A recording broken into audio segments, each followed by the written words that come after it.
සියලු දෙනාටම තෙරුවන් සරණයි. ශ්‍රද්ධාවන්ත වාසනාවන්ත පින්වත්නි, අපි සරණ ගිය ඒ උතුම් මහා සංඝ රත්නයේ උතුම් ගුණයක් තමයි සාමීචි ප්‍රතිපන්න ගුණය. මහා සංඝ රත්නයේට සාමීචි ප්‍රතිපන්න කියලා කියන්නේ ඇයි?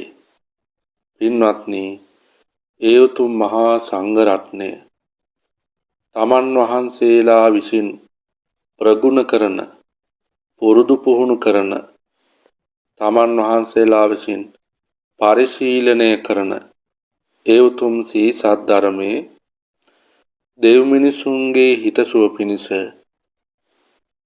ධර්ම ප්‍රචාරයේ යෙදෙන බැවින් උන්වහන්සේලා සාමීචි ප්‍රතිපන්නයි. පින්වත්නි, සාමීචි ප්‍රතිපන්න කියනකොට ගිහි අයගේත් සාමීචි ප්‍රතිපන්න ගුණයක් තියෙනවා. කුමක්ද ඒ?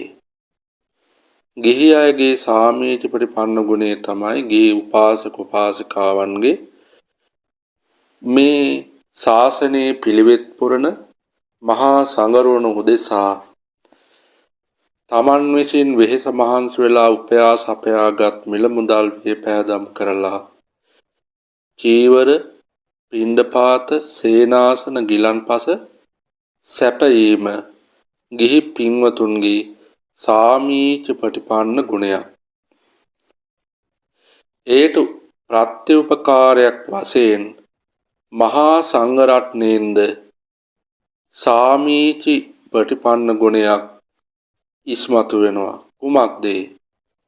තමන් වහන්සේලා මේ සසර දුකින් නිදහස් වීම පිණිස පවතින සුත්ත ගෙය්‍ය වෙය්‍යාකරණ ගාථා උදාන ඉතිඋත්තක ජාතක අභූත ධම්ම වේදල් ආදී නවාංග ශාස්ත්‍ර ශාසනය ඉගෙනගෙන දෙව් මිනිසුන්ගේ හිතසුව පිණිස ඒ සී සද්ධර්මය දේශනා කරනවා. ඒ සී සද්ධර්මයේ දේශනා කරලා බොහෝ දෙව් මිනිසුන් සසර කතරින් එතර කිරීම පිණිස උන්වහන්සේලා සාමීචි ප්‍රතිපන්න ගුණයේ ඒ උතුම් ගුණයේ යෙදෙනවා.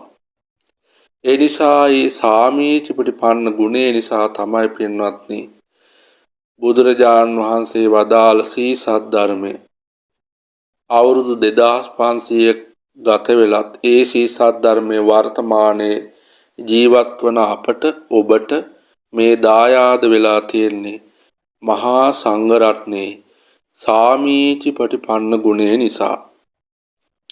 අදටත් මේ පින්වතුන් පිරිසිදු ධර්මයේ ශ්‍රවණය කරනවා නම් ඔබ අප සෑම සියලු දෙනා පිරිසිදු ධර්මයේ අසනවා නම් ඒ වගේම දේශනා කරනවා නම් ඒට හේතුව ඒ පිරිසිදු ධර්මය දේශනා කරන්නට යෙදුන අතීත භික්ෂූන් වහන්සේලා.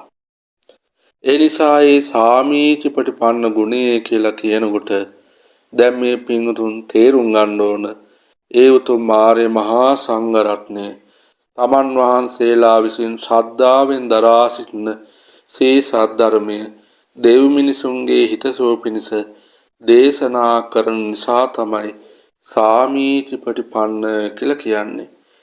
ඉතින් මේ සාමීචි ප්‍රතිපන්න ගුණයෙන් යුතු මහා සංඝ රත්නය ගැන හිත පහදවා ගන්න ඔබ අප සෑම සියලු දෙනාටම ශක්තිය, ධෛර්යය, වාසනාව ලැබේවා. සියලු